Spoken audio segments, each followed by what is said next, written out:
مومن کے اندر اگر 3 خصلتیں آ جائیں تو وہ ایمان کی مٹھاس کو، ایمان کی چاشنی کو محسوس کرنے لگے گا، اور جب تک وہ 3 خصلتیں نہیں آتی اس وقت تک وہ ایمان کو محسوس نہیں کرتا اپنے اندر۔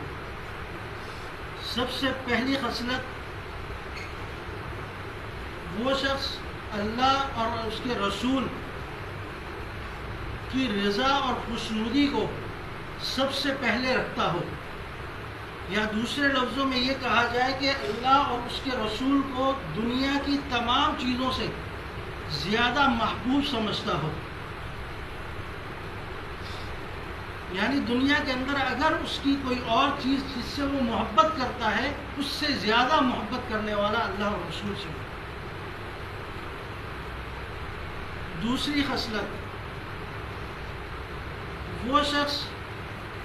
جو کسی سے محبت کرے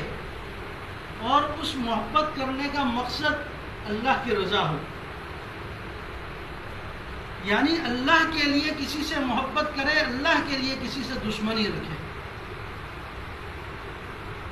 تیسری خصلت، وہ شخص جو ایمان لے کر آیا ہے اور اس بات سے ڈرتا ہو کہ دوبارہ اگر میں کفر کی طرف جاؤں